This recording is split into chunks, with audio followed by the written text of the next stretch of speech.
مروحة لو سمحت، مروحة. Baik, nabda, kita mulai ya. Karena ini live ya, tolong dijaga adabnya. Lagi kita belajar kitab Adabul Alim wal Muta'allim. Baik. Ini kurang kuat, tambah lagi kipasnya. Baik, bismillahirrahmanirrahim. Alhamdulillahi rabbil alamin. Wassalatu wassalamu ala sayyidina wa nabiyina Muhammadin wa ala alihi wa sahbihi ajma'in. Rabbi syrah li sadri wa yassir li amri wahlul 'uqdatan min lisani yafqahu qawli. Allahumma la sahla illa ma ja'altahu sahla wa anta taj'alul hazna idza syi'ta sahla. Amma ba'du. Abnai talaba a'azzani Allah wa iyyakum jami'an. Insyaallah di setiap Sabtu siang ya, kecuali Sabtu pekan pertama dari setiap bulan ya, karena Sabtu pekan pertama di setiap bulan itu ada rapat besar seluruh karyawan Majelis At-Turath Al-Islami di Masjid Jami' Islam Masjid Al-Bimbas ini. Maka kajian pada setiap pekan pertama kita tunda. Kita akan mulai pekan kedua dan seterusnya. Dan insyaAllah program kita ini sebenarnya adalah program Litbang Dinia bekerja sama dengan Takmir Masjid Jami' Islam Masjid Al-Bimbas. Yang kedua-duanya hanya juga sih saudara ya. Yang ketua takmir masjid ana, Litbang Dinia juga ana seperti itu ya. Jadi insyaallah setiap kajian kita usahakan bersanad. Bersanad kitab yang kita kaji, kita selesai kita kaji nanti kita akan berikan sanad. Karena seperti disebutkan oleh Ibnu Sirin rahimahullah taala, al-isnadu minad din. Isnad ini adalah bagian dari agama. Laulal isnad laqala man syaa ma syaa. Karena kalau enggak ada isnad, semuanya ngomong semaunya, seenaknya saja, seperti itu. Nah, ini adalah sesi yang pertama dari kajian rutin bersanad di Masjid Jami' Islam Masjid Al-Bimbas ini ya. Dan insyaallah kitab yang akan kita kaji sudah maklum semua, yaitu kitab Adabul Alim wal Muta'allim. Ringkasnya terkenalnya dengan nama seperti ini.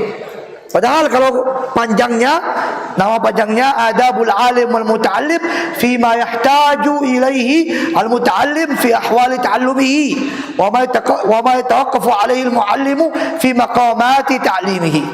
Yang ditulis oleh ulama besar negara kita yang merupakan pengasas atau yang menumbuhkan agensi terbesar atau muassasah ormas terbesar di negeri kita ini. Kita tahu ormas terbesar adalah Nahdlatul Ulama NU. Nah ini pengasasnya ya, yaitu Al-Allamah Hadratus Syekh Kiai Haji Muhammad Hashim Asy'ari rahimahullahu taala. Di sini kita bacakan nasab beliau ya.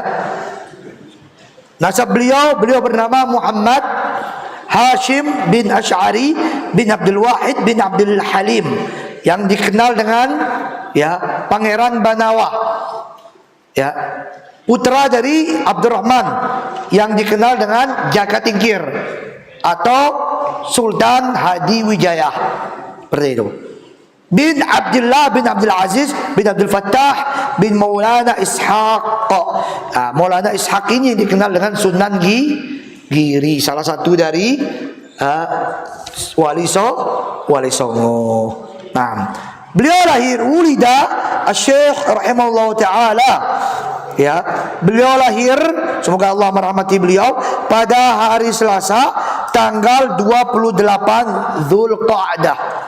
28 Zulqa'dah tahun 1287 Hijriah, atau yang bertepatan dengan 14 Februari tahun 1871 Masehi. Ringkasnya beliau menuntut ilmu di tanah Jawa. Lalu setelah itu beliau bermusafir, melakukan perjalanan belajar di Makkah, belajar dengan ulama-ulama yang ada di tanah suci sana. Dan beliau seperguruan di tanah suci dengan Kiai Haji Ahmad Dahlan ya, yang merupakan pengasas dari ormas Muhammadiyah, saudara kita dari Muhammadiyah. Subhanallahil azim. Ya. Dan secara ringkas biografi beliau wafat ya pada tahun beliau wafat pada tanggal 7 bulan Ramadan ya tahun 1366 Hijriah atau bertepatan dengan tanggal 27 bulan Juli. Ini tanggal wafat beliau. Bertepatan dengan tanggal 27 bulan apa? Juli tahun 1947. Indonesia merdeka tahun 1940 berapa? 40? 5 atau 6? 5. Beliau 2 tahun setelah itu wafat. Semoga Allah merahmati beliau. Ya. Dan beliau ini termasuk gurunya kiai-kiai ulama-ulama yang ada di tanah Jawa ini. Seperti itu. Semoga Allah merahmati beliau. Nah, langsung saja abnai talabah azani Allah wa iyyakum ya, kita akan bacakan dan mensyarah secara ringkas, menjelaskan secara ringkas, mengomentari secara ringkas atau mentaklid kitab Adabul Alim wal Muta'allim yang ditulis oleh ya Hadratus Syekh Kiai Haji Muhammad Hashim Asy'ari. Semoga Allah merahmati beliau. Ya, dan kami mendapatkan sanad kitab ini dari guru kami Kiai Haji ya Ahmad Thaha Husain. Beliau dari guru beliau Kiai Haji Muhammad Al-Falaki, dari pengarang kitab ini Hadratus Syekh Al-Allamah Al-Faqih Al-Muhaddits Muhammad Hashim Asy'ari rahimahullah ta'ala. Ustaz baca bisanadil bismillahirrahmanirrahim bisanadi al-muttasil ila hadratus Syekh Muhammad Hashim Asy'ari rahimahullah ta'ala. Qala bismillahirrahmanirrahim. Jadi abnai talabah azani Allah wa iyyakum, beliau memulai kitab Adabul Alim wal Muta'allim ini dengan membaca basmalah. Ka'adatil ulama. Dan ini sudah menjadi kebiasaannya para ulama salaf terdahulu dan juga ulama khalaf. Setiap kali para ulama kita mengarang kitab, baik itu yang tebal ataupun yang tipis, biasanya selalu mereka mulai dengan menuliskan basmalah. Kenapa? Minimal 3 sebab. Sebab yang pertama, iqtidaan bi kitabillah. Karena Allah Azza wa Jalla ibtada kitabahu bil basmalah. Kita meneladani Al-Quran. Ya, kitab Allah Subhanahu wa taala. Al-Quran ini dimulai dengan basmalah. Bahkan setiap surat pasti ada basmalahnya, kecuali satu surat, yaitu surat Taubah atau Al-Bara'ah. Seperti itu. Hanya satu surat ini yang tidak dimulai dengan basmalah oleh Allah Subhanahu wa taala. Selainnya Allah mulai dengan basmalah. Nah, ini Ustaz tidak akan menjelaskan hukum basmalah secara fikih ya, karena terlalu panjang. Nah, karena kita ini belajar adab, bukan lagi belajar fikih. Kalau fikih Anda jelaskan. Seperti itu. Ini sebab yang pertama. Sebab kedua, ta'assiyan bi Rasulillah sallallahu alaihi wasallam. Kita mengikuti Nabi. Bukankah kita ini sebagai umatnya diperintahkan oleh Allah, laqad kana lakum fi Rasulillahi uswatun hasanah. Sungguh telah ada bagi kalian pada pribadi Rasulullah sallallahu alaihi wasallam uswatun hasanah. Suri teladan yang baik seperti itu. Maka kita meneladani beliau. Apalagi kalau kita mengklaim kita ini Ahlus Sunnah wal Jamaah. Yang namanya Ahlus Sunnah, di antara mumayyizat, kelebihan orang yang mengakui dirinya aswaja Ahlus Sunnah adalah a'lamun nas bi ahwalin Nabi sallallahu alaihi wasallam. Paling tahu tentang keadaan Nabi sallallahu alaihi wasallam. Ini yang kita semua inginkan, seperti yang diajarkan oleh ulama-ulama kita. Ya. Dan juga disebutkan oleh guru dari guru kita, Hadratus Syekh Muhammad Hashim Asy'ari rahimahullah ta'ala. Manhaj beliau dalam mengarang kitab ini sangat luar biasa. Beliau sebutkan Al-Quran, dalil dari Al-Quran, dari sunnah, baru asar-asar para ulama salaf. yang menunjukkan pentingnya belajar adab. Bahkan adab muqaddam qabla al-ilm. Muqaddamun 'ala al-ilm. Yang namanya adab itu harus kita dahulukan sebelum berilmu. Makanya ada pepatah mengatakan, al-ilmu bila adabin kanari bila hatabin. Ilmu tanpa adab laksana api yang nyala tanpa dibakar dengan kayu bakar. Seperti itu. Ya, agak perlu dah kita belajar adab. Makanya kita pilih kitab ini. Ya. Dan nanti Ustaz akan jelaskan kenapa kita pilih kitab ini. Tidak kita pilih kitab yang lain. Ya. Dan jelas sebab yang kedua, kita meneladani Nabi SAW. Nah, guru kita di sini Hadratus Syekh Muhammad Hashim Asy'ari meneladani Nabi SAW.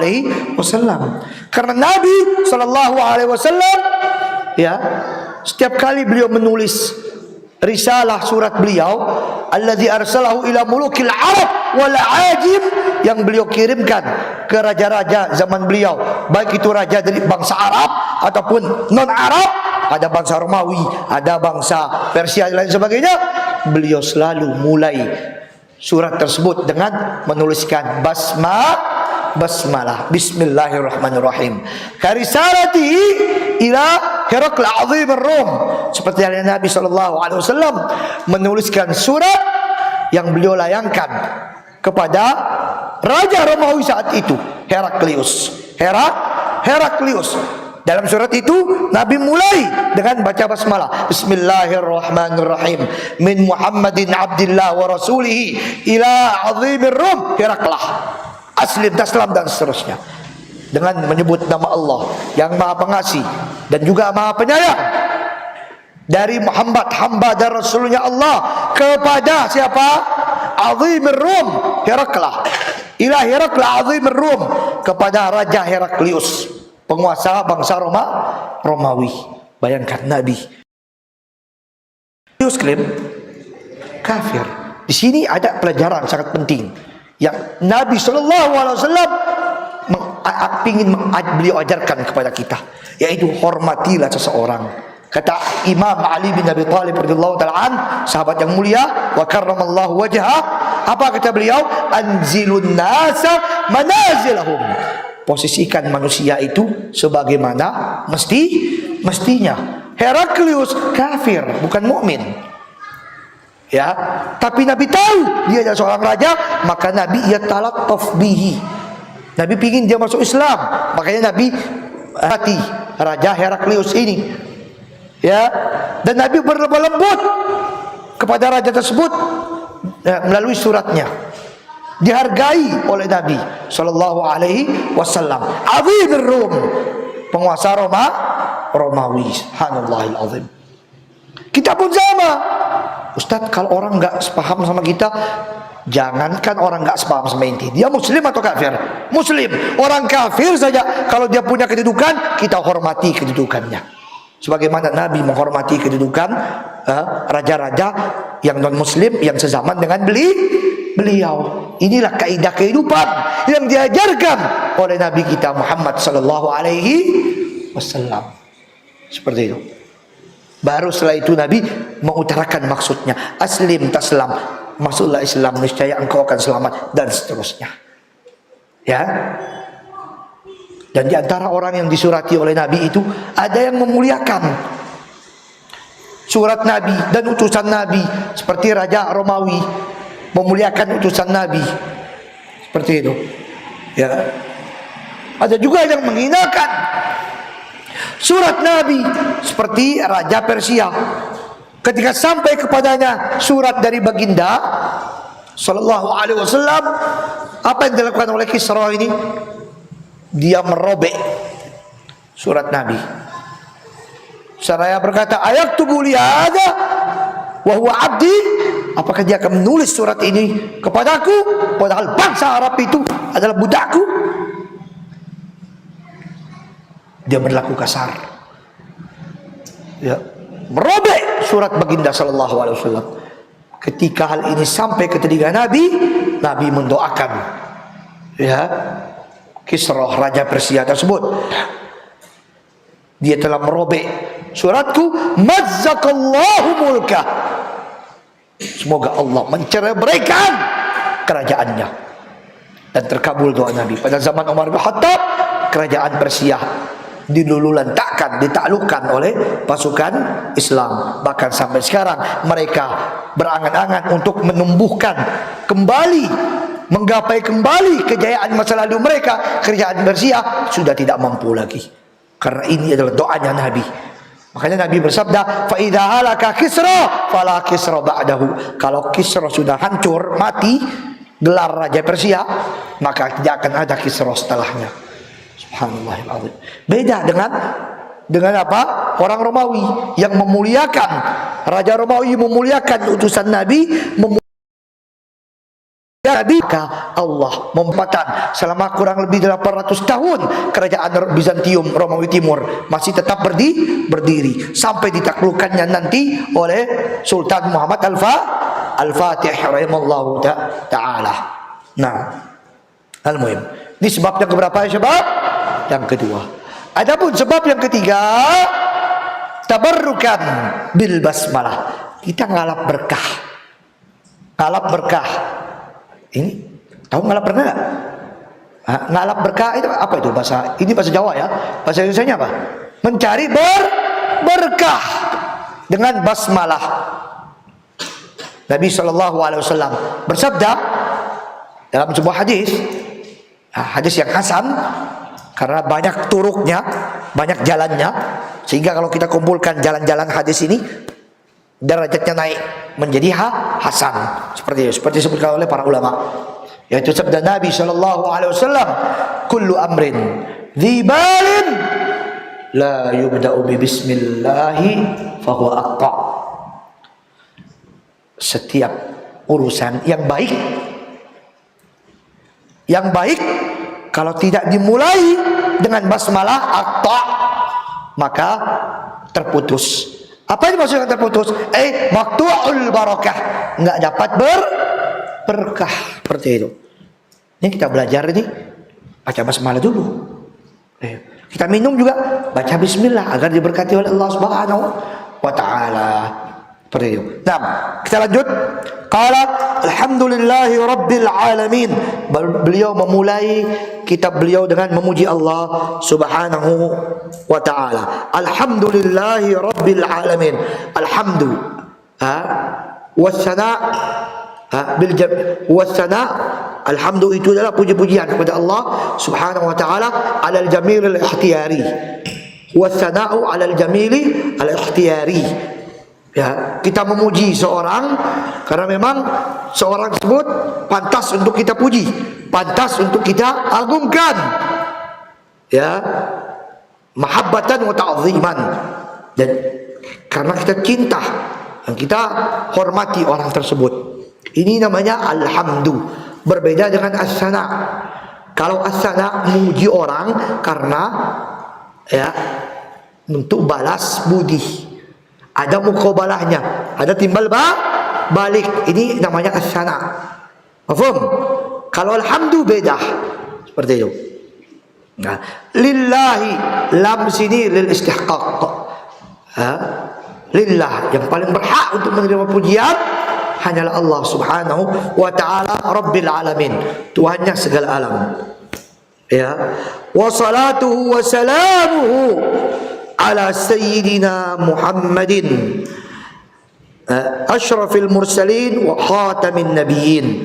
Semoga salat dan salam tercurahkan kepada sayyidina, penghulu kita, ya, dan juga penghulu para nabi dan rasul Muhammad sallallahu alaihi wasallam, ya, asyraf al-mursalin wa khatamin nabiyyin, ya, yang merupakan Rasul Allah yang paling mulia dan juga penutup para nabi dan rasul, yang sudah tidak ada lagi nabi dan rasul setelah beliau.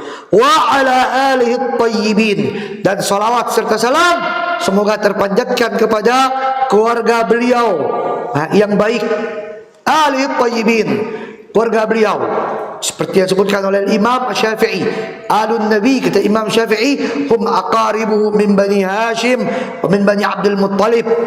Yang namanya keluarga Nabi itu adalah keluarga beliau dari Bani Hashim dan juga Bani Abdul Muttalib. Termasuk juga wasairu azwajihi at-tahirat, termasuk juga istri-istri Nabi sallallahu alaihi wasallam. Mereka juga termasuk alul bait, keluarga Nabi sallallahu alaihi wasallam. Dan ini sudah menjadi akidah aswajah, akidah Ahlussunnati wal Jamaah, memuliakan keluarga Nabi, mencintai keluarga Nabi sallallahu alaihi wasallam. Wa ashabihi at-tahirin, dan juga kita bersalawat dan mengucapkan salam kepada sahabat Nabi sallallahu alaihi wasallam yang suci, ajmain, semuanya. Jadi tanpa memilih-milih, tidak seperti golongan yang sesat, yang mereka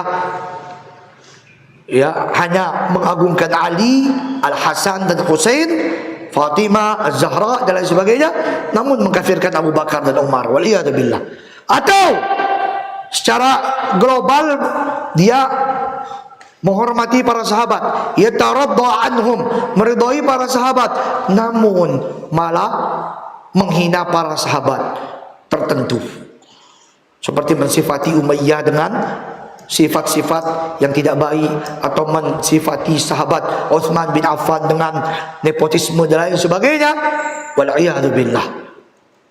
Sungguh lakop-lakop seperti ini tidak pantas kita sematkan kepada para sahabat Nabi sallallahu alaihi wasallam. Kenapa? Karena mereka adalah kaum yang dipilih oleh Allah Subhanahu wa taala untuk menolong dan membantu nabinya Muhammad sallallahu alaihi wasallam. Yang kedua, Allah sudah meridhai para sahabat. Bukan ke dalam Al-Qur'an Allah firman, "Was-sabiquna al-awwalun minal muhajirin wal ansar walladzina tabauhum bi ihsan radhiyallahu anhum wa radu an." Was-sabiquna al-awwalun, kata Allah, sungguh orang-orang yang masuk Islam terdahulu, baik dari kalangan muhajirin maupun ansar, dan yang mengikuti mereka, para tabi'in dan tabi'ut tabi'in, Allah meridhai mereka, dan mereka pun ridha kepada Allah Subhanahu wa ta'ala. Maka tidak pantas kalau seandainya kita mencela atau bahkan menghina, mensematkan lakop-lakop, apa lakop maksudnya, julukan-julukan yang buruk kepada para sahabat yang mulia. Yang ketiga, karena sahabat dijamin masuk surga. Dan kita sudah dapat jaminan belum? Sudah dapat jaminan belum? Seperti itu. Yang keempat, para sahabat ini juga manusia, sama kayak kita. Kadang mereka berbuat salah, tapi kebaikan mereka jauh lebih banyak daripada kesalahan mereka. Maka dikatakan sayyi'atuhum maghmuratun fi bahri hasanatihim. Maghmuratun fi bahri hasanatihim. Kesalahan para sahabat itu tenggelam di dalam lautan kebaikan mereka. Seperti itu. Yang kelima, Nabi sendiri telah mentahdzir, memberikan peringatan yang sangat keras kepada mereka yang berani menghina para sahabat, meremehkan para sahabat, apalagi wal'iyadu billah sampai mengkafirkan para sahabat.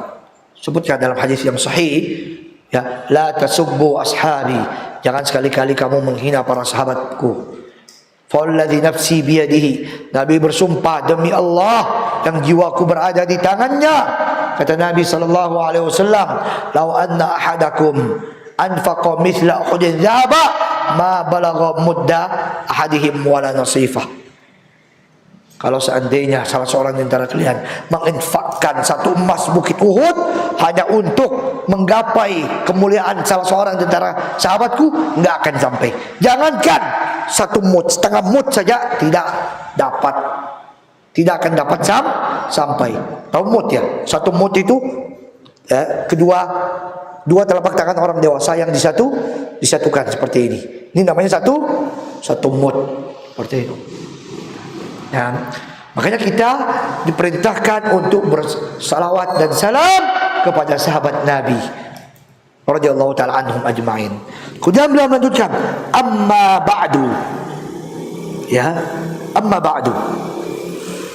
Maka setelah itu, faqad ruwiya an Aisyah radhiyallahu taala anha, telah diriwayatkan dari Siti Aisyah radhiyallahu taala anha, ummul mukminin, ibunda kita, istri baginda sallallahu alaihi wasallam.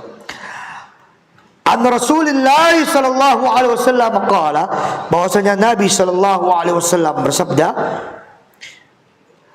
haqqul waladi ala walidihi, hak seorang anak kepada orang tuanya, bapak dan ibunya, an yuhsina ismahu, hendaklah dia berikan kepada sang anak itu nama yang baik. Dan ingat, sebaik-baik nama itu ma'ubbida wa ma'hummidah, yang terkandung penghambaan dan pujian. Bahkan disebutkan dalam ayat yang lain, ahabbul asma'i ilallah, nama yang paling cintai oleh Allah Abdullah wa Abdurrahman, yaitu Abdullah dan Abdurrahman. Setelahnya baru ya nama-nama yang mengandung penghambaan, Abdul Aziz, Abdul Ilah, Abdul Ghafur, Abdul Razak, dan seterusnya. Setelahnya baru nama-nama yang mengandung puji-pujian, Muhammadun, Mahmudun, Hamidun, Hamidun, dan seterusnya, Majidun, dan seterusnya. Ya, seperti itu. Ustaz, nggak harus bahasa Arab? Nggak harus bahasa Arab. Kalau orang Jawa pakai bahasa Jawa nggak apa-apa. Yang penting nama maknanya baik. Orang Sumbawa pakai bahasa Sumbawa, orang Lombok pakai bahasa Lombok. Seperti itu, nggak ada masalah. Dan ini maaf, kekeliruan yang perlu kita luruskan. Ada non-muslim masuk ke dalam Islam jadi mu'allaf, apakah harus mengganti namanya? Nggak perlu diganti namanya, kalau memang nama itu tidak mengandung hal-hal yang buruk. Ada misalnya yang masuk Islam, misalnya namanya David Stephen misalnya, David Stephen, mau diganti nggak? Nggak perlu. David itu ya sama dengan Nabi Daud alaihissalam. Michael, nggak perlu diganti. Ya, seperti itu. Kecuali kalau misalnya namanya Ifrit, perlu diganti. Oh, itu nama jin, mbahnya jin itu, Beberapa waktu yang lalu ada orang namanya Tuhan. Tuhan. MUI nyuruh ganti namanya. Nggak pantas. Kok namanya nama Tuhan? Nah, ini wajib diganti. Orangnya lagi Muslim, sejak lahir dia Muslim. Perlu diganti namanya. Seperti itu. Nggak boleh pakai nama Tuhan. Seperti itu. Belum ya? Kemudian yang kedua, wa yuhsina marda'ahu, dan mencari wanita yang baik yang dapat mensusui anaknya. Kalau memang ibunya tidak dapat mensusui anaknya sendiri.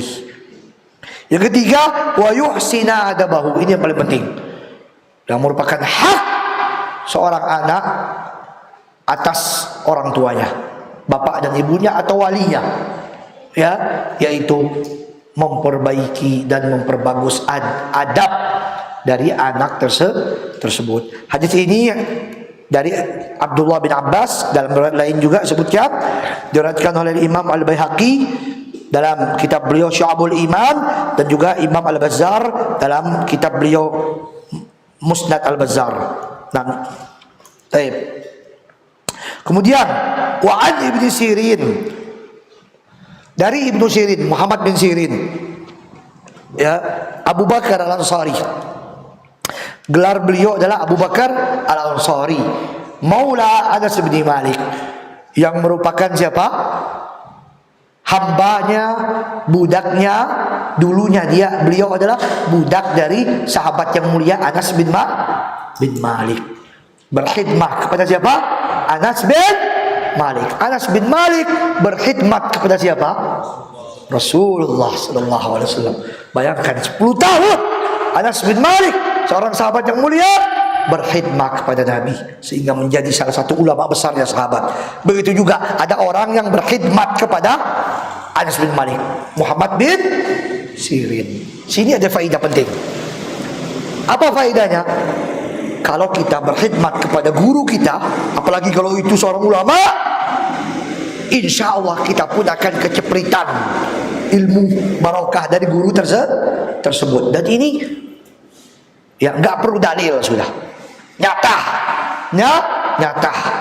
Coba kalau antum lihat sahabat yang dekat dengan Rasulullah, Abu Hurairah, Aisyah, Jabir bin Abdullah, Abdullah bin Umar, yang banyak melazimi Rasulullah Sallallahu Alaihi Wasallam. Kira-kira banyak nggak meriwayatkan hadis? Banyak. Seperti itu. Begitulah kalau antum dekat dengan guru antum. Ada guru antum yang masya Allah memiliki keilmuan yang mungkin lebih dari guru-guru antum yang lain. Dan talibul ilm harus pekah melihat siapa di antara gurunya yantaqi afdal min masyayikhihi wa asatidatihi. Dia itu harus pekah melihat gurunya yang istimewa, spesial, yang lebih dari yang lain. Karena guru-guru kita itu nggak sama. Seperti itu. Kita belajar dari semuanya, tapi pasti ada guru yang punya kelebihan. Ketika antum temukan guru tersebut, lazimilah guru itu. Ya, Ustadz kuliah juga sama. Ada banyak, alhamdulillah waktu zaman Ustadz kuliah dulu di Al-Madinah International University itu ada banyak ulama yang ngajar situ, ya, yang memang tersohor di dunia. Seperti yang Ustadz sering sebutkan ke antum semua, para santri sekalian dan hadirin sekalian yang kami cintai karena Allah SWT, ada muridnya Syekh Muhammad bin Shalih Al-Utsaimin, Profesor Dr. Muhammad Hasan Abdul Ghaffar. Karena melihat beliau ini beda dengan yang lain, ada mulazamah beliau 2 tahun Ustadz mulazamah, belajar fikih Syafi'i dan lain-lain sebagainya. Dan beliau ada Profesor Dr. Mustafa Dib Al-Bugho, salah seorang ulama besar dunia, ya, yang saat itu juga di Malaysia. Kita belajar dari beliau dan masih banyak yang lainnya. Guru-guru kita yang memang kita lihat beda. Dan ingat satu kaidah, yang namanya orang besar itu biasanya lahir dari orang besar. Lahir dari orang besar. Orang hebat biasanya akan muncul dari tangan yang hebat. Seperti itu. Paham? Makanya bisa jadi antum ini santri banyak banget ya di Bimbas ini ya. Yang aliyah saja itu yang ikhwannya mungkin sampai 900-an ya. Atau 800-an lah kayak gitu. Anggaplah 900-an lah, 800-an lah. Banyak banget ya. Banyak banget. Ya, tapi siapa yang dekat dengan ustadznya, yang melazimi ustadznya, syekhnya, dialah yang akan melebihi yang lain. Dialah yang akan bersinar. Kemampuannya di atas yang lain. Ini yang namanya suhbah. Ini yang namanya apa? Suhbah. Dan suhbah itu didapat dengan melazimi guru kita. Dan itu enggak didapat sehari 2 hari. Mungkin boleh jadi bertahun-tahun dan perlu kesabaran yang ekstra. Nah, seperti guru kita ini, Kiai Haji Muhammad Hashim Asy'ari, bermulazamah di tanah Mekah sana, berguru dengan ulama-ulama besar di sana. Ya, sehingga pas ketika beliau pulang ke Indonesia langsung menjadi ulama yang besar seperti itu. Nah, inilah sekelumit tentang Ibnu Sirin. Wah, ini waktu sudah habis ya. Insyaallah kita baca sedikit apa perkataan beliau. Beliau mengatakan, kanu yata'allamuna al-hadya kama yata'allamuna al-ilma. Dahulu para generasi salaf. Ini kata Ibnu Sirin. Beliau seorang tabi'in. Dahulu, pendahulu kami, siapa mereka? Para sahabat. Yata'allamuna al-hadya. Mereka belajar petunjuk terlebih dahulu, adab terlebih dahulu, kama yata'allamuna al-ilma, sebagaimana mereka pelajari ilmu. Maka ini penting belajar adab. Banyak orang yang belajar ilmu namun kalau dia tidak punya adab, susah dalam berdakwah. Karena kalau kita akan terjun dalam berdakwah, yang pertama kali yang akan masyarakat nilai, lihat dari kita, ilmu kita atau adab kita. Gak pernah, bahkan gak pernah sama sekali masyarakat nanya, kamu di pondok dapat ranking berapa?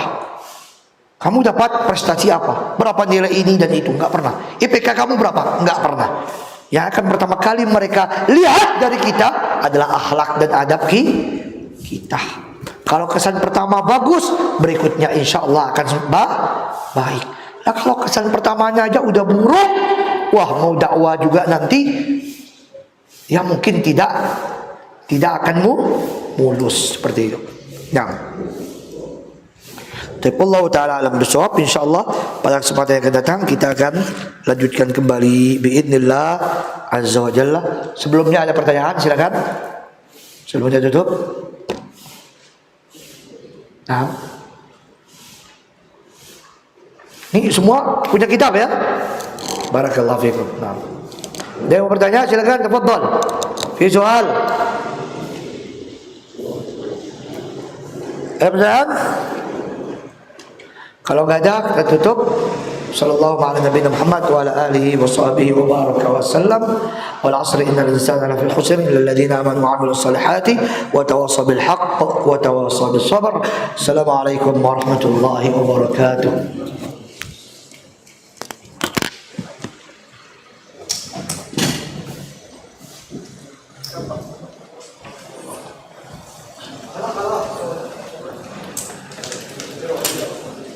Sahabat dakwah Binbas TV, Anda baru saja menyaksikan siaran dari channel pendidikan dan dakwah.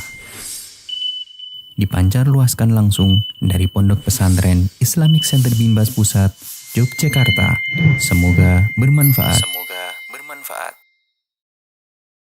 Sahabat dakwah Binbas TV, Anda baru saja menyaksikan siaran dari channel pendidikan dan dakwah. Dipancar luaskan langsung dari Pondok Pesantren Islamic Center Binbas Pusat, Yogyakarta. Semoga bermanfaat. Sahabat dakwah Binbas TV, Anda baru saja menyaksikan siaran dari channel pendidikan dan dakwah. Dipancar luaskan langsung dari Pondok Pesantren Islamic